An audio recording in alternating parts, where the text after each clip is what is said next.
Radio J. Réfoy, Serge et Nicolas Rafale. Radio J.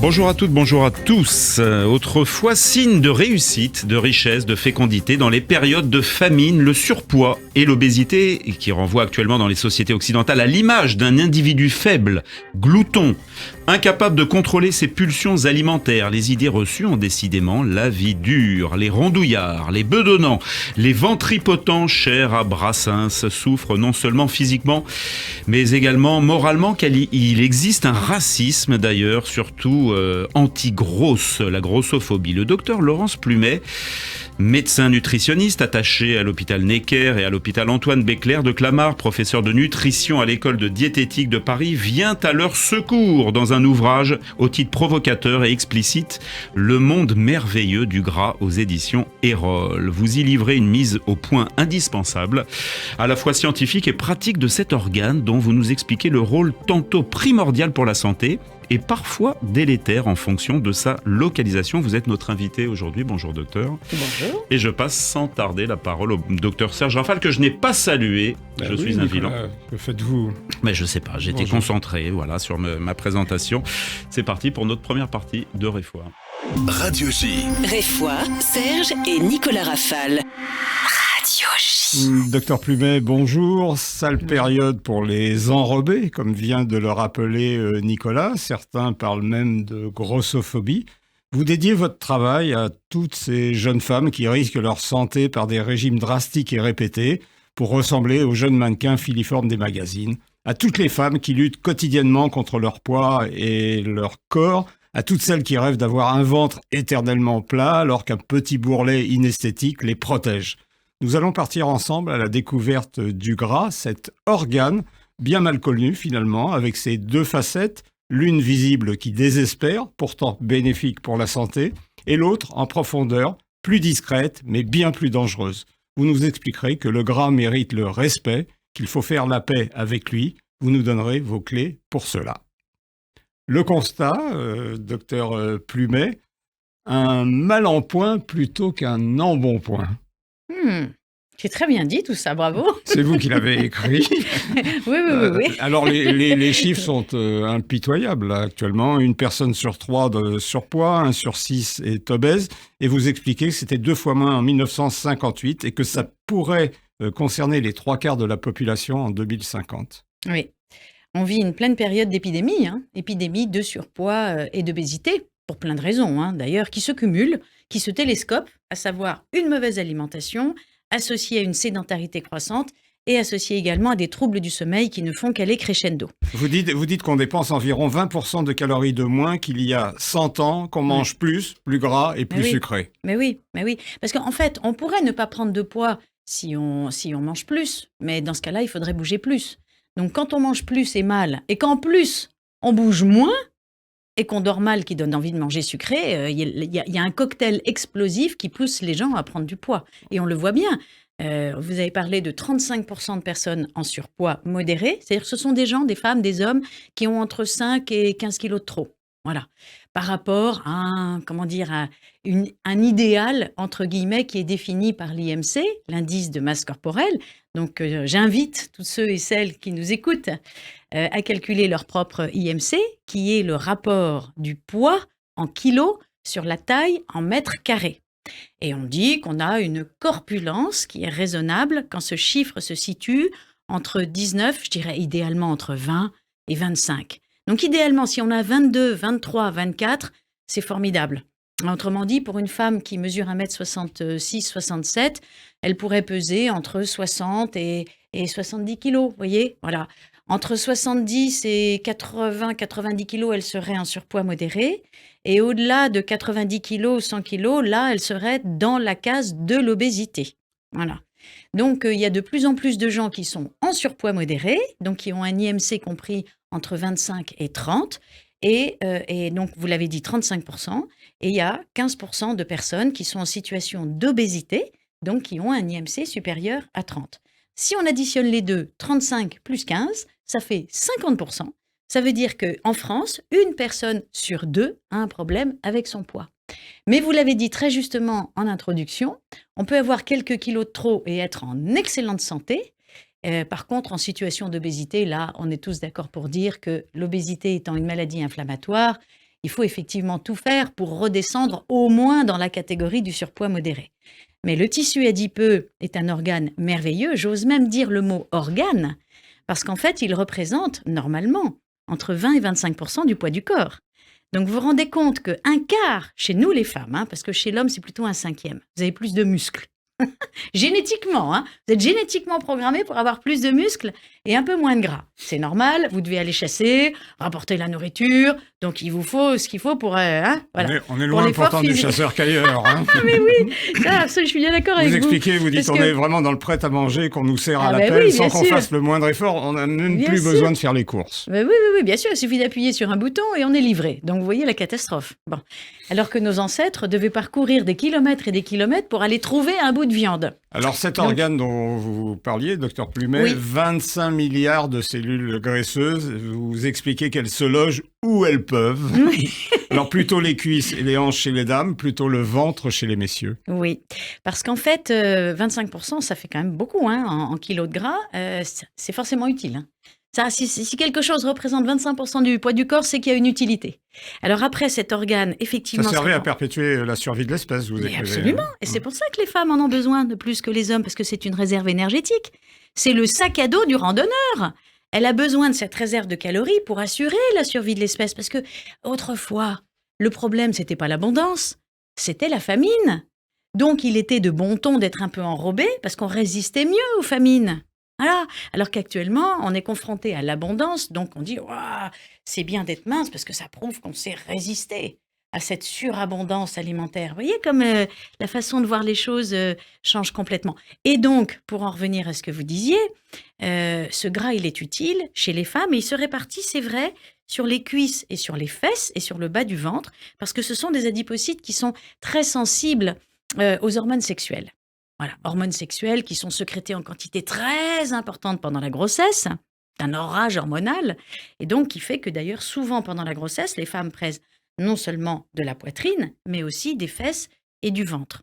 Voilà. Et vous expliquez que ces cellules graisseuses peuvent prendre 15 fois leur volume. Mais oui, alors c'est là que c'est extraordinaire, c'est la seule cellule dans le corps humain qui soit capable de multiplier son volume par 15.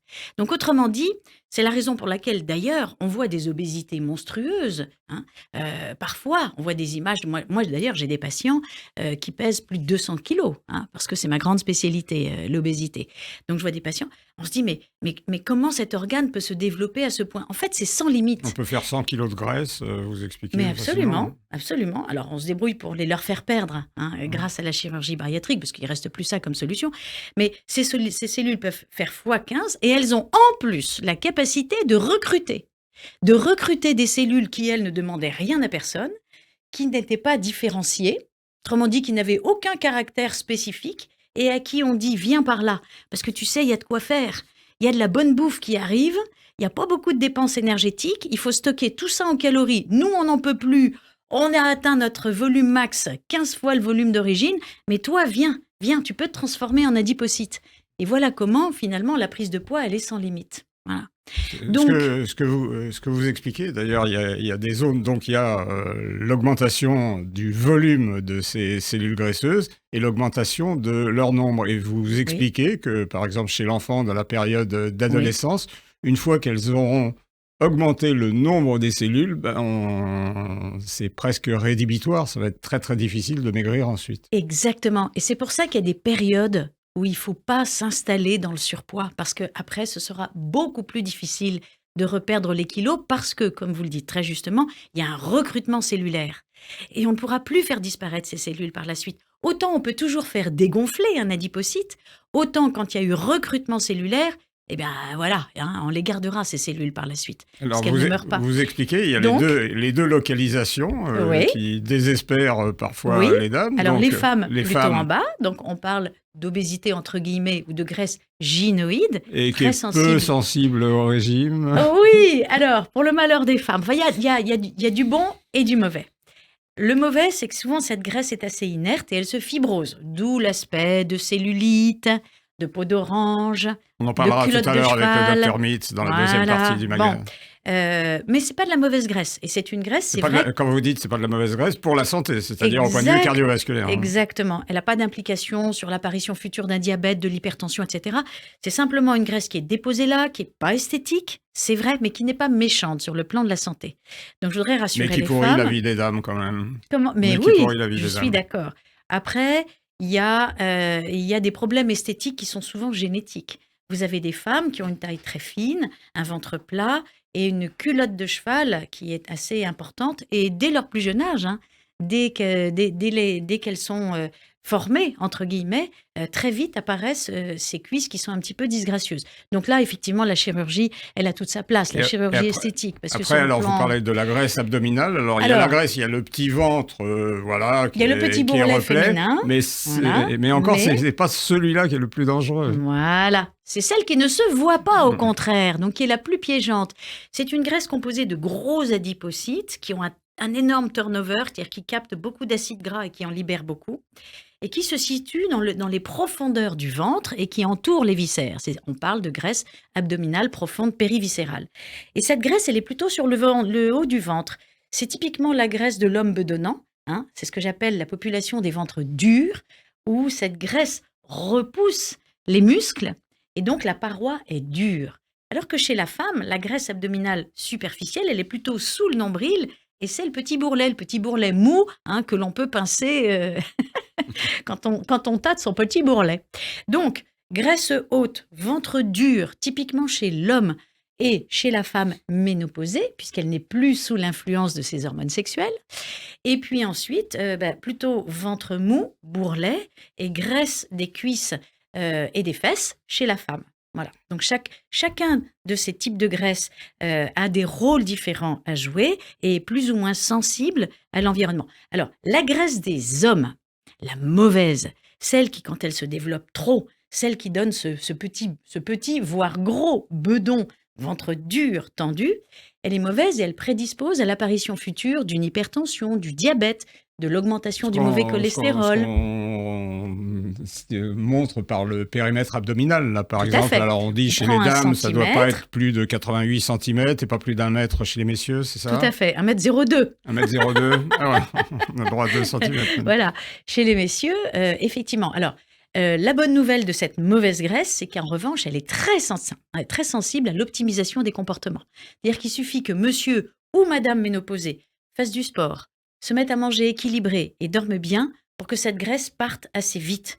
Autrement dit, quand on modifie ses comportements et qu'on perd du ventre, c'est qu'on perd de la graisse profonde. Et le petit bourrelet, qui est le premier arrivé, est en général le dernier parti. Nous, dans notre service de chirurgie bariatrique, quand on fait perdre 40 ou 50 kilos à des personnes qui sont en situation d'obésité, elles se retrouvent avec ce qu'on appelle un tablier abdominal, mais le bourrelet, il reste alors qu'elles ont perdu 60 kilos.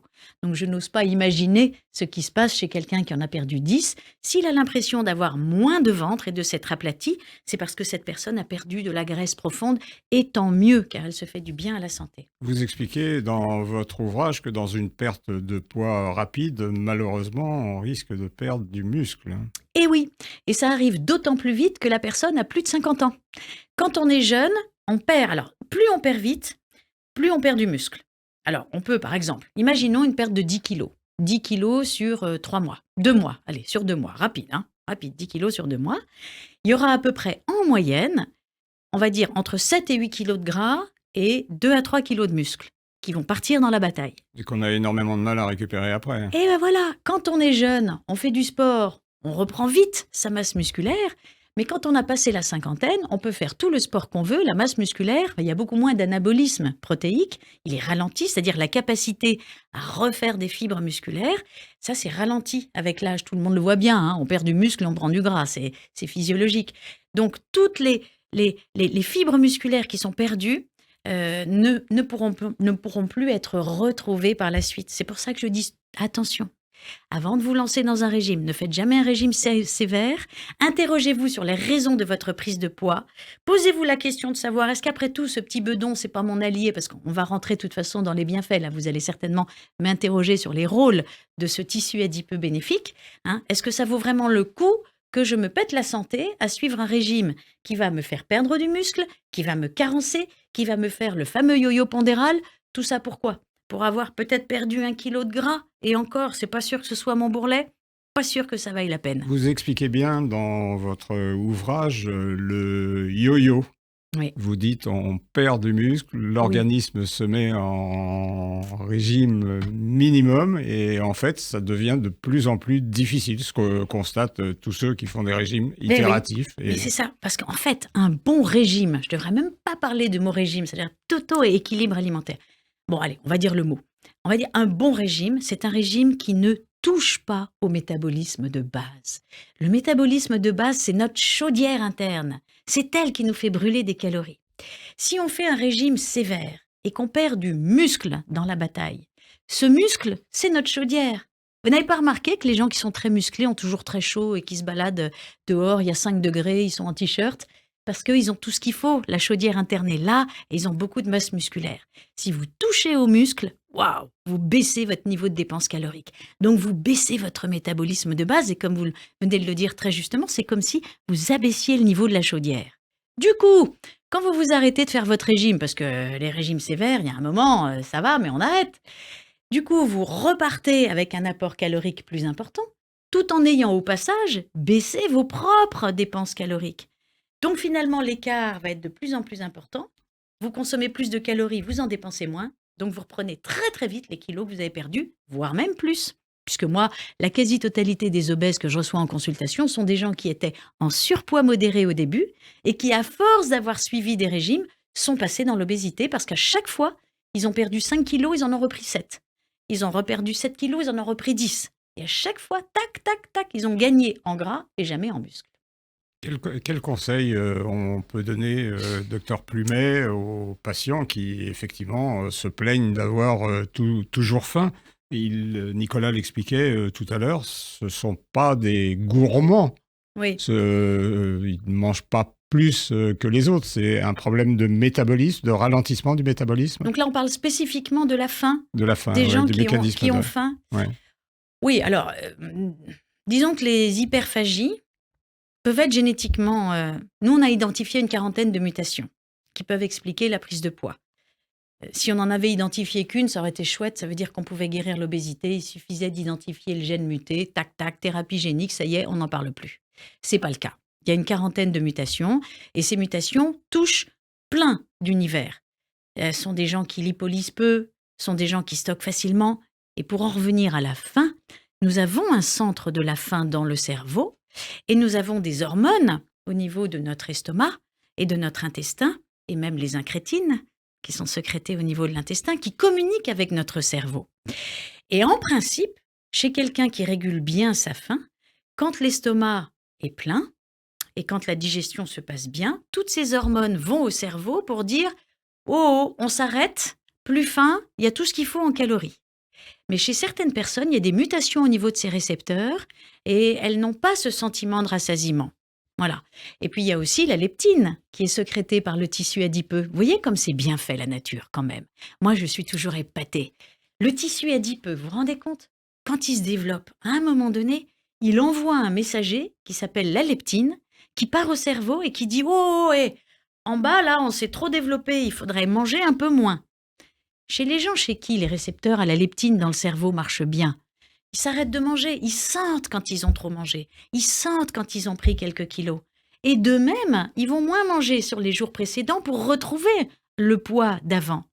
Mais chez les personnes qui sécrètent mal ces hormones, qui ont des mutations au niveau des récepteurs, eh bien le message, il n'est pas bien ressenti. Et ces personnes mangent plus qu'il ne faudrait. Ça, c'est dans le cas des mutations génétiques. Mais il n'y a pas que ça quand même. Il y a aussi des erreurs de comportement. Et puis, il y a aussi le stress. Vous donnez quelques conseils qui sont les recommandations principales que j'ai retenues. On revient, si vous voulez, au dîner. Vous dites le dîner doit être un repas léger parce que derrière, il n'y a pas de perte calorique. Ah oui. La deuxième chose qui est importante, après je vous demanderai de réagir, c'est qu'effectivement, il faut manger lentement. Et tout à l'heure, quand on évoquait la food street, les habitudes alimentaires, on se rend compte que le temps passé à table est quand même de plus en plus réduit. Mais voilà, vous avez tout à fait raison. Maintenant, on va aborder les comportements. On a vu les mutations génétiques où les gens ne peuvent pas faire grand-chose, ils ont toujours eu très faim. Je le vois à Necker, ce sont des gamins qui, dès l'âge de 10-12 ans, ont tout le temps faim. Les parents le disent, ils mangent. Bon, voilà. Donc Ouais, mais revenons-en au vous comportement. dites qu'ils mangent un peu plus, mais juste un peu trop. Donc, en fait, c'est pas énorme. Ça dépend. Il y a des comportements dont on voit bien qu'ils sont pathologiques. Ils aiment bien Voilà. le gras du fromage, Mais- du saucisson. Ben oui, oui. Ah ben oui. Après, il y en a qui sont salés, il y en a qui sont sucrés. Alors, pour en revenir au dîner, ça, c'est un élément clé du contrôle du poids. Parce qu'en fait, vous avez beaucoup de gens qui sautent le petit-déj, qui mangent mal à midi, qui commencent à avoir très faim l'après-midi et qui se jettent le soir sur la nourriture, surtout quand on se retrouve en famille, et on fait des dîners copieux. Après, qu'est-ce qu'on fait? On va se coucher. Donc, on dépense quoi? Allez, on va dépenser à peu près 600 calories en 8 heures de sommeil. Bon. 600 calories, c'est un dîner léger. La plupart des gens mangent le double en calories. Le double, c'est quoi? C'est, je rentre à la maison, je me prends un apéritif, un petit peu de saucisson ou un petit peu de pâté ou ce qu'on veut avec un peu de pain. On attaque le dîner, bien copieux, un bœuf bourguignon puré, du pain, du fromage, une petite crème dessert au chocolat et un digestif. Clac, 1200 calories. Après, la nuit, on n'en dépense que 600. Ben, les 600 autres vont être stockés. Donc, c'est la nuit qu'on grossit. Donc, le soir, on ne devrait pas dépasser 600 calories et ça, c'est un dîner léger. Alors, dîner léger, c'est quoi? Bon, nous sommes en période d'hiver. Petite soupe sympa, petit velouté de potiron, avec un petit un mélange de potiron et de châtaigne, hein, et puis un tout petit peu de jambon cru croustillant sur le dessus et du persil, très bien. Ensuite, on enchaîne, pourquoi pas, avec une omelette aux pommes de terre avec un petit peu de jambon ou pas, ou un petit peu de gruyère, une salade verte, un laitage, un fruit.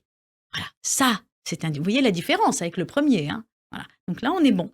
On évite l'alcool. Autrement dit, le soir, il faut éviter les plats en sauce, le pain fromage, l'alcool. Voilà. Alors, on peut se le permettre quand même le week-end, bien sûr, il n'y a pas de problème. Bon, je suis une bonne vivante aussi, hein. On Bon, explique, mais- il y a 14 repas dans la semaine. On peut, voilà, voilà. hein, on a le choix. Mais le dîner, vraiment, si on veut garder la taille fine, il faut manger léger le soir, c'est le secret. Mais pour se contenter d'un dîner léger, il faut avoir bien mangé le reste de la journée. Donc un bon petit déjeuner. On n'aura aucun mal à prendre quand on a dîné léger. Parce que là, pour le coup, le matin, quand on se réveille, on a faim. Et très souvent, les gens n'ont pas faim le matin parce qu'ils ont trop mangé la veille au soir. Ça, c'est typique d'un dîner beaucoup trop copieux et beaucoup trop tardif. Donc, on se remet à avoir faim le matin, on mange bien à midi. Il faut insister sur le petit déjeuner de Ah Plumet, oui. ceux qui ne prennent pas, par exemple, de petit déjeuner, qui prennent juste une boisson. Ben, s'ils ne le prennent pas, c'est soit ils se lèvent très tôt, ils n'ont pas faim, aucun problème, ils le prendront 2 heures après, vers 8-9 heures. Soit, encore une fois, ils ne le prennent pas parce qu'ils n'ont pas faim, parce qu'ils ont beaucoup trop mangé le soir. Et ça, en corrigeant le soir, hop, on a faim le matin. Voilà, on arrive au terme de la première partie de notre émission. Vous expliquez, la société nous tente avec des produits trop caloriques comparativement au faible niveau de dépenses énergétiques auquel elle nous condamne par son organisation. Mais oui, parce qu'on pourrait manger plus, mais si on se dépensait plus, on n'aurait pas de problème de poids. Voilà. Donc le problème, il est là. Il faut trouver l'occasion de bouger plus. Eh ben, on va bouger Mangez plus. moins et bougez plus. Velouté de Nicolas. potimarron à la mi-temps. Allez, on se retrouve tout de suite. Radio J. Réfoy, Serge et Nicolas Rafale. Radio J. Radio J. Réfoy, Serge et Nicolas Rafale. Radio J.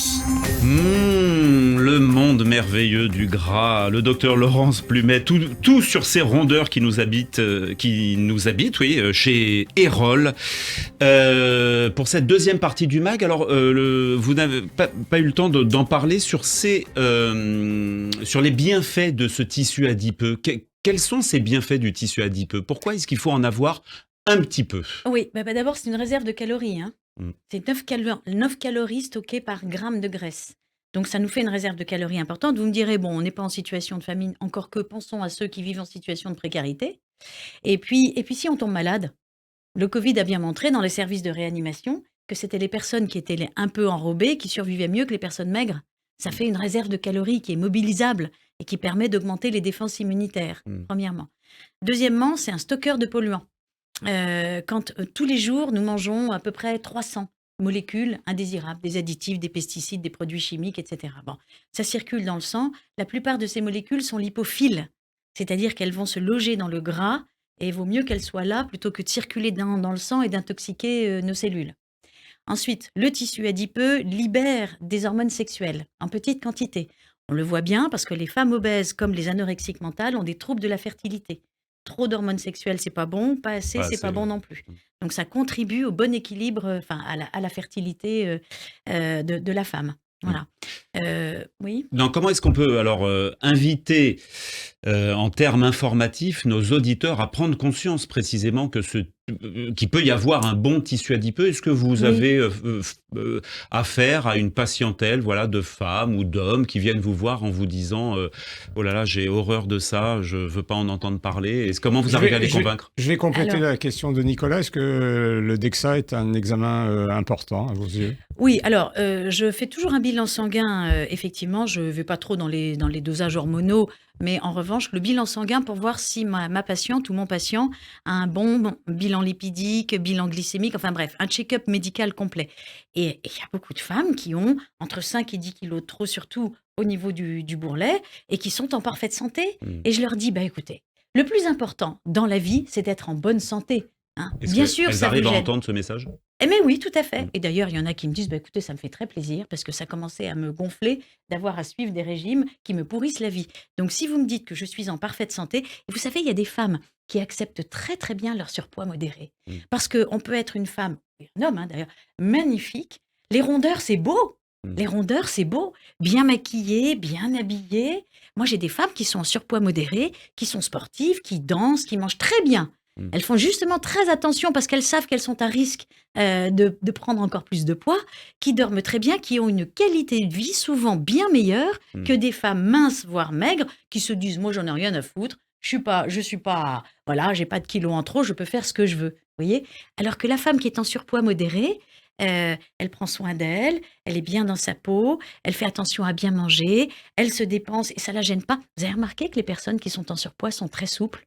Elles sont Mmh. très musclées et très souples, Mmh. beaucoup plus souples que des gens qui sont minces et qui sont raides comme des piquets. Mmh. Donc on peut être en très bonne santé en ayant quelques kilos de trop. Et ça, je voudrais le faire passer comme message. Mmh. Arrêtez de vous bousiller la vie en suivant des régimes qui vous détruisent la santé, qui vous promettent de maigrir très vite, mais qui vous bousillent la Il y santé. avait une imagerie Voilà. organisée par les publicitaires notamment, qui a Mais été un petit peu oui. rectifiée aujourd'hui avec un petit Ouh. peu plus de rondeur, un peu plus Ah de bah souplesse oui. sur l'imagerie. Ah, mais une femme maigre, c'est pas très beau. Mmh. Mais oui, donc il vaut mieux être un peu enrobé.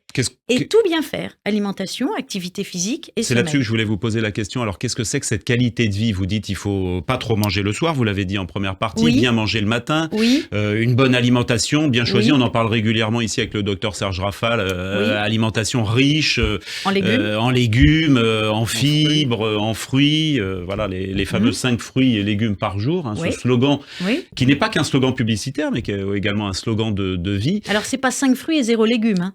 Ouais, c'est les légumes deux. à volonté et 3-4 fruits max par jour, hein. Parce qu'il y a un petit peu de sucre dedans, Voilà. c'est sûr. Et donc, vous avez aussi dit qu'il fallait une bonne nuit, bien dormir là-dessus. C'est quoi le secret? C'est quoi? C'est 8 heures de sommeil. 8 heures de sommeil. Si on se couche à 23 heures, on se lève à 7 heures. Voilà, Ouais. c'est 8 heures de sommeil. 80% de la population a besoin de 8 heures de sommeil. 20% sont des petits dormeurs ou grands dormeurs. Bon, bref, Et minorité, mais bien dormir. Et enfin, on rappelle, puisque vous l'aviez dit lors de votre introduction, sur la sédentarité qui est de plus en plus omniprésente. Il y a des sports, voilà, qui sont un petit peu bouffeurs de graisse, pardon pour l'expression. Il faut pas un effort bref et intense, mais de l'endurance. Est-ce qu'on peut parler, alors qu'on parle de quoi? De la natation, de la marche rapide, de... De la marche, de c'est la pas marche. compliqué, on s'achète des Vous dites une pas bonne rapide? paire De la marche? Si, de la marche rapide, un rapide. petit peu intense. Marche rapide. 1 heure tous les jours de marche rapide, en fractionné ou en une fois. Mais ça fait tellement de bien. Et du vélo également, 40 Oui, minutes. ce qu'on peut. Ce qui nous fait plaisir, en fait. ouais. C'est par le plaisir qu'on arrive à pratiquer les choses régulièrement. Et j'insiste bien sur cette notion de régularité. Ça sert à rien d'être sédentaire 5 jours sur 7 et d'aller disputer son match de tennis le week-end. C'est comme ça qu'on se retrouve aux urgences avec un infarctus.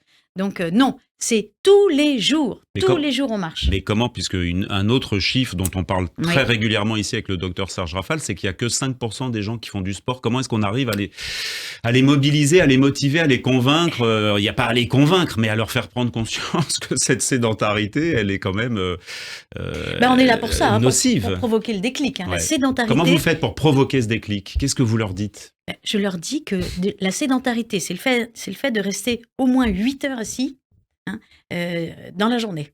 Voilà, c'est de ne pas avoir bougé pendant 8 heures, à peu près. C'est ça, la sédentarité. Donc, quelqu'un, par exemple, qui fait son sport le soir, il a été sédentaire dans la journée et sportif le soir. Vous voyez la différence. Donc, Là, vous me parlez de sport, mais moi, je vous parle d'activité physique. Et l'activité physique, c'est la marche. Et ça, tout le monde peut le faire. Je suis désolée, quand on bosse, on quitte son siège toutes les heures. On va marcher 5 minutes toutes les heures. On monte les escaliers pour aller aux toilettes 3 étages plus loin et non pas juste à côté.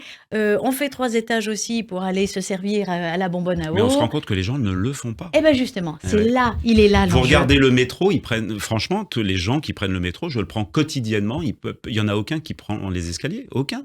Eh bien oui. Ils prennent tous l'escalator. Eh bien montrez l'exemple en montant les escaliers. Je fais toujours, je suis le seul. C'est pour ça que vous êtes très bien. Il est là le secret. En plus, moi je les monte 2 par 2, mais c'est parfait. Moi je veux montrer l'exemple à personne. Mais oui, mais après il faut pas que les gens se plaignent de prendre du poids, en agissant comme ça. Il faut en fait provoquer le déclic et leur dire ayez un tempérament de bougeur, pas un tempérament de sédentaire. Bougez. Vous vous rendez compte? Regardez comme nos jambes sont longues. Les muscles, c'est 40% du poids du corps. On a 600 muscles dans notre corps. Vous croyez que c'est pour rester assis sur un siège? Eh non, il faut bouger. Alors, vous viendrez nous parler de la napsothérapie, qui résume, parce que napsothérapie, c'est N comme nutrition, activité physique et sommeil. C'est pour vous les 3 piliers fondamentaux. Ah, mais c'est les 3 piliers qu'il faut maîtriser pour être en bonne santé, et c'est pour ça. Merci d'évoquer la napsothérapie, parce que c'est une formation et un nouveau métier que je viens de lancer, qui forme des gens qui ne sont pas forcément des professionnels de santé. Et il y a un rendez-vous au début janvier, je crois, qui va se lancer. Oui, il y a un départ de promotion. C'est vrai, la formation va débuter le 3 janvier. Elle est partie pour 9 mois à distance.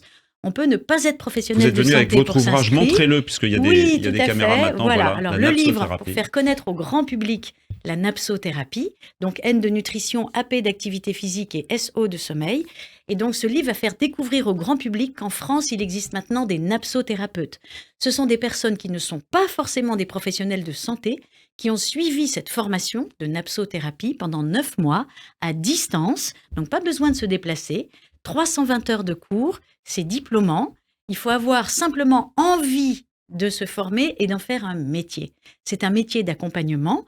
On peut en vivre de conseils sur la nutrition, sur l'activité physique et le sommeil. Et je le précise bien, c'est un métier de prévention. Donc, justement, je trouve qu'en France, on ne parle pas assez de la prévention. On attend que les gens soient malades pour s'occuper d'eux.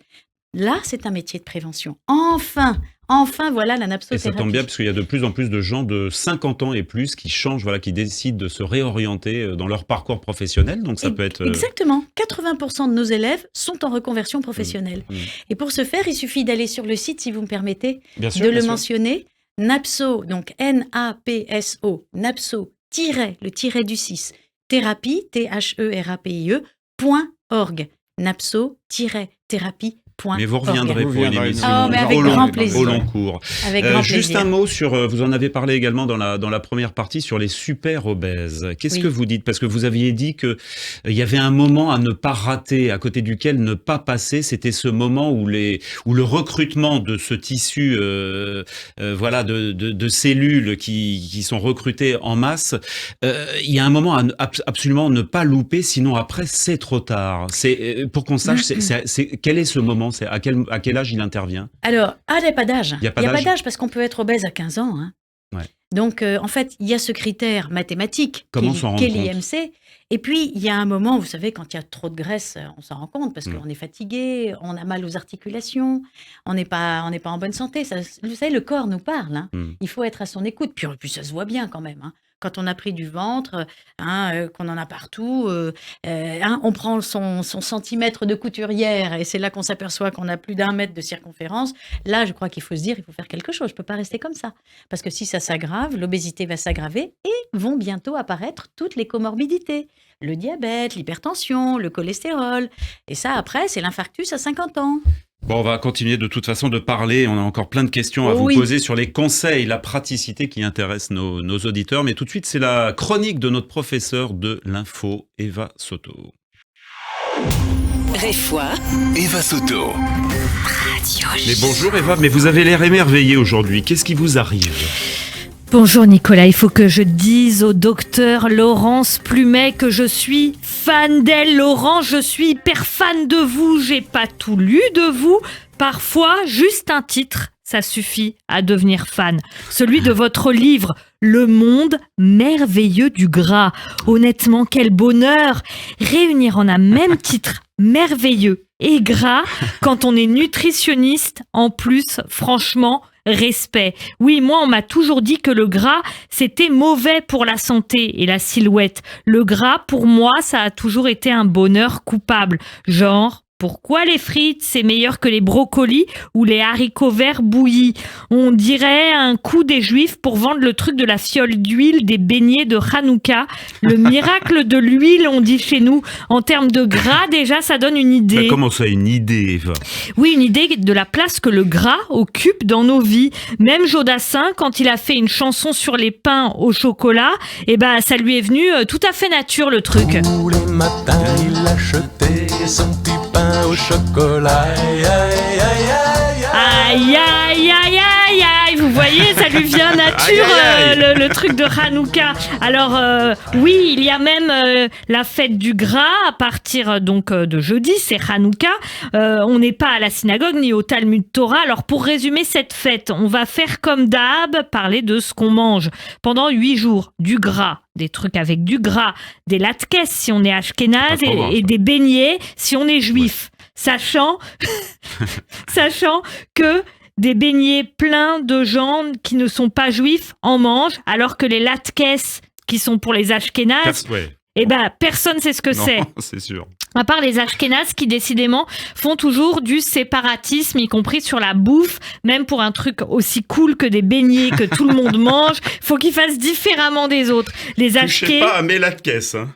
Ah ouais, non mais vous inquiétez pas, vous savez quoi? Personne n'y touchera, alors que les beignets, oui, les latkes, c'est sûr, personne n'y touchera. Donc, les ashkénazes, j'explique quand même pour le docteur Laurence Plumet, si elle sait pas. Les ashkénazes, qu'est-ce qu'ils font pour les fêtes de Hanouka? Ils râpent des pommes de terre, quoi. On est vraiment au fond de la Pologne, chez les pauvres, il reste que des pommes de terre. Donc nous, pour faire des beignets, en fait, on a des pommes de terre, on les lie, si on a un peu d'argent, avec de la farine, et si on est hyper riche, avec des œufs, et on les fait cuire dans l'huile. Bon, alors l'huile, je sais pas si c'est hyper bon pour la santé, mais en tout cas, c'est pas bon pour le rencard, Eva. Non, je le dis parce que moi, tout ce qu'on me propose de gras à manger, je le sais, malheureusement, je le mange. Alors, les beignets, je les mange, les latkes, je les mange, les croissants, je les mange, les frites, je les mange, les nems, les pâtés impériaux, les chips, les nachos. La seule différence pour moi entre la fête de Hanouka et le reste de l'année, c'est qu'au moment de Hanouka, je ne culpabilise pas du tout sur le gras que je consomme. Lui non plus, le problème, c'est que le gras, il culpabilise pas. Il squatte sur mon ventre, sur mes cuisses, etc. Donc, c'est bon, docteur Laurence Plumet, venez pas nous parler de mauvais gras. Nous, ici, on le trouve toujours bon. Oh là là, est-ce qu'on se fait une battle, mais les meilleurs latkes de la grand-mère ou pas là? Allez, c'est parti, battle avec Serge qui réalise, là, il nous dit que c'est sa grand-mère les meilleurs. Non, bon. Moi, elle est super bon, elle mettait du sucre dessus. Mais bien, c'est normal sur des latkes. Non, il y a des gens qui du sucre. Il y a des gens qui les mangent salés. Bon, écoutez, voilà, c'était la chronique d'Eva Soto. Qu'est-ce que vous voulez que je vous dise? Rien, venez manger du gras. Alors, une réaction, docteur Laurence Plumet, là-dessus, le gras, c'est bon pour la santé, vous voyez, même à Hanouka. C'est bon pour le moral. Oui, pour le moral, j'ai adoré la chronique d'Eva, formidable. Elle m'adore, je l'adore. Voilà, très bien, un partout, balle au centre. Tout de suite, alors on va parler de la cellulite et de la liposuction également avec le docteur Vladimir Mitz. Radio J. Réfoy, Serge et Nicolas Rafal. En voilà un, le docteur Vladimir Mitz, qui est pour le gras. Oui, parce que ça nous donne, ça peut donner de la cellulite quand même un petit peu. On en a parlé avec le docteur Laurence Plumet. Qu'est-ce que c'est que cette cellulite alors exactement? Histoire de la cellulite par le docteur Vladimir Mitz. D'abord, je tenais à vous dire combien j'ai apprécié votre chronique parce que vous avez bien fait la différence entre cette acquisition coupable presque de la graisse, mais qui dans le fond parfois est bien supportée au niveau esthétique. Et puis, cette différence aussi génétique parfois, où certaines personnes peuvent stocker de la graisse et peut-être plus rapidement que d'autres. Et ça, c'est un peu un autre problème parce qu'on entre dans une dimension qui est que je me dégoûte moi-même. Alors la cellulite, entre parenthèses, cela veut dire des masses graisseuses que la personne déteste sur elle. Ça peut être une femme qui n'aime pas sa culotte de cheval ou ses membres. Et je vous avais expliqué déjà une fois que la cellulite, elle provient du fait qu'il y a une graisse profonde qui est stockée dans des logettes Et quand on presse un peu sur la cuisse, eh bien, ces logettes vont attirer la peau et créer donc, comme dans un canapé de Chesterfield, cet aspect qui est très désagréable pour les femmes. Et donc, inesthétique. Voilà, il y a toute une population qui n'a pas réussi à maigrir parce que génétiquement, ils stockent et que c'est très difficile pour eux de maigrir et ils étaient à la demande d'une solution chirurgicale. La liposuction. Alors, figurez-vous qu'au début du siècle, il y a un chirurgien qui s'appelait Dujarrier qui déjà était confronté à cela et une danseuse était venue le voir en disant « Écoutez, je suis embêté parce que maintenant, j'ai des gros mollets. » Début du siècle, grosses... 20e siècle, 1900. Oui, dans les années, en 1926.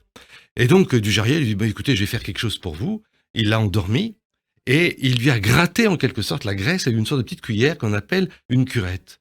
Et qu'est-ce qui s'est passé? Une infection. Il a fallu amputer cette jeune fille qui n'a jamais pu danser. Et donc, pendant des années, toucher à la graisse profonde était devenu un tabou absolu. Et il a fallu attendre les années 1960 où des chirurgiens se sont dit, puis il y a quand même peut-être une solution. Et des Suisses ont eu l'idée de faire un petit trou dans la peau et d'introduire une sorte de tige dans laquelle il y avait un broyeur. Et ils broyaient la peau, et ils broyaient la graisse qui était en profondeur et ils l'aspiraient. Et c'était le début des liposuctions, mais c'était effroyable parce que c'était tellement brutal, violent. Et mon maître vilain, il disait, mais en faisant cette opération, vous transformez les culottes de cheval en culottes de golf. Parce que la peau, ensuite, elle retombe. C'était affreux. Et un chirurgien français, le docteur Yves Gérard Ilouz, en 1978, a eu une idée géniale. Il avait une de ses amies qui avait un gros lipome. C'est une masse de graisse qui survient quelque part sur le corps. Et cette masse de graisse l'a gênée. Elle était très jolie. Elle était une bonne relation à lui. Il lui dit, je vais t'opérer. Parce que pour enlever un lipome, il faut faire une incision de plusieurs centimètres. Et il lui dit, pas question. Je ne veux pas de cicatrice. Alors, à la même époque, figurez-vous qu'il y avait dans beaucoup d'établissements des chirurgiens qui faisaient des interruptions de grossesse en faisant des aspirations. Ça s'appelait la méthode de Karman. Et il s'est dit, mais pourquoi est-ce que je ne ferais pas l'association de ces deux techniques? Il a fait un petit orifice et il a aspiré cette graisse qui est venue. Et à partir de là, il a conçu tout un système avec un aspirateur surpuissant, des tiges métalliques avec un petit orifice qui était sur le côté, créé des tunnels dans la graisse profonde, et il a donc lancé cette aspiration. Personne n'y croyait au départ, parce que tout le monde considérait que c'était une folie. Donc c'est une invention française? Une invention française. Et donc moi je me souviens qu'à l'hôpital Boucicaut, il est venu faire la démonstration devant une task force américaine, c'est-à-dire des chirurgiens américains, qui n'en croyaient pas leurs yeux, que de voir qu'en une demi-heure, on pouvait changer le corps d'un être humain en aspirant avec douceur, sans faire trop de dégâts, ces graisses profondes qui gênaient. Et à partir de ce moment-là, la liposuction était née, c'est devenu l'opération la plus pratiquée au monde. Mais, chose très importante, c'est que la liposuction n'est pas une solution à l'amaigrissement. C'est pas ça, parce que ça enlève des graisses qui sont au mauvais endroit, au mauvais moment. Mais ça ne permet pas de perdre du poids à quelqu'un. C'est pas une technique qui va permettre aux gens de se prendre en charge. C'est la méthode Plumet, la méthode Napso, qui va agir très certainement pour en même temps les conditionner. Mais s'il y reste des graisses qui sont situées à des mauvais endroits, eh bien la liposuction est très intéressante parce que c'est une méthode maintenant qui est sûre, qui n'est pas trop dangereuse et qui permet de resculpter hommes ou femmes à des endroits qui sont bien définis. Docteur Vladimir Mitz, vous dites que il y a des bonnes graisses également. Voilà, des graisses. Il faut pas tout enlever non plus. Exactement. Par exemple, super pouvoir de bonnes graisses. Tout à fait. Quand on fait un amincissement du visage, on va pas enlever toutes les graisses à tous les étages. On enlève des graisses plus profondes. Et le fait de passer cette canule en grattant un peu sur la peau, il y a une rétraction avec un effet lifting qui se produit sans cicatrice. Un autre point très important, c'est qu'on a découvert que les cellules graisseuses avaient des potentialités extraordinaires. Et déjà à l'époque, Ilouz avait décrit ce qu'on appelle le lipofilling, c'est-à-dire l'utilisation des cellules graisseuses pour les mettre dans des endroits où elles vont avoir un rôle très efficace. Donc ça, c'est comment renouveler les cellules graisseuses, c'est ça? Pas seulement, de les installer même là où il n'y en a pas, par exemple sous des placards de radiodermite. Et on s'en sert aussi maintenant pour augmenter la poitrine, refaire une poitrine après un cancer du sein, plutôt que de mettre des prothèses mammaires. Si la patiente a des réserves de graisse quelque part, eh bien elle donne pour elle-même son stock graisseux, prélevé à un endroit et placé ailleurs par une chirurgie qui n'est pas trop dangereuse et qui est très écologique. Et donc, pour en revenir à ce que vous disiez, mais oui, il y a de très très bonnes graisses qu'il faut savoir préserver, ou localement, ou à distance. C'est un tissu merveilleux qui, pour nous, chirurgiens, nous rend de grands services parce que ça nous permet aussi de réparer ce qu'on appelle les pertes de substances traumatiques. C'est-à-dire quand quelqu'un a pris un coup et que les muscles ont fondu, qu'on a un creux, on était embêté, on peut injecter de l'acide hyaluronique, mais l'injection de cellules graisseuses selon un protocole très précis permet de rendre du volume là où on en manque. Eh ben merci, docteur Vladimir Mitz. Voilà, vous corroborez ce que nous a dit pendant cette émission le docteur Laurence Plumet sur le rôle important, voilà, de ne pas enlever non plus toutes les graisses de notre corps. Il nous reste quelques minutes à passer ensemble. Docteur Laurence Plumet, je rappelle le titre de votre ouvrage, Le monde merveilleux du gras, tout sur ces rondeurs qui nous habitent, aux éditions Erol. L'arrêt du tabac, c'est important, j'imagine. Vous expliquez que la prise de poids n'est pas une fatalité, c'est en réalité une loterie. Seuls 10% des ex-fumeurs prennent plus de 10 kilos dans les 10 ans qui suivent. Oui, alors très souvent, et vous confirmez également, les gens hésitent de s'arrêter de fumer à cause de la prise de poids. Oui, on entend beaucoup ça. Mon Dieu. Erreur. Alors qu'effectivement, bah oui, bien sûr, entre un cancer du poumon ou d'autres organes, parce que la fumée est toxique et circule ça partout fait partie dans des le corps clichés humain, que les gens Il y a peuvent une avoir. activité coupe-faim de la cigarette ou c'est un mythe? Non, c'est vrai, la nicotine coupe l'appétit, hein, ça c'est sûr. Alors le secret, quand on arrête de fumer et qu'on veut éviter de prendre 10 kilos, c'est d'aller voir un addictologue qui va vous donner de la nicotine. Car d'abord, il faut prendre beaucoup de nicotine pour éviter justement le syndrome de manque. Parce que c'est le syndrome de manque qui pousse finalement à manger sucré. Donc en n'ayant plus de syndrome de manque, parce qu'on prend de la nicotine sous le contrôle de l'addictologue, déjà, on a beaucoup moins de compulsions sucrées. Deuxièmement, faire du sport, parce que plus on bouge, moins on a envie de manger sucré. Troisièmement, bien dormir. Voilà, et manger équilibré. Et attention, aussi pour diminuer les compulsions sucrées, faire des repas complets. Oui. Parce qu'en n'ayant pas faim, on n'a pas envie de grignoter. Donc c'est la dernière question sur les illusions nutritionnelles. Hein. C'est difficile, dites-vous, d'évaluer le nombre de calories qu'on avale. Comment est-ce qu'on fait pour jauger ça? On est à l'approche des fêtes, voilà, c'est Hanouka, et puis il y aura les fêtes qui vont suivre de fin d'année. Comment est-ce qu'on fait pour évaluer ce repas, des petites assiettes, des petites portions? Vous nous avez parlé de la soupe tout à l'heure, donc c'était déjà bien. Sûr. Mais vous savez, on écoute son corps, hein. On a tout ce qu'il faut dans le corps humain. Le corps humain, lui, sait très, très bien évaluer le moment où il faut s'arrêter.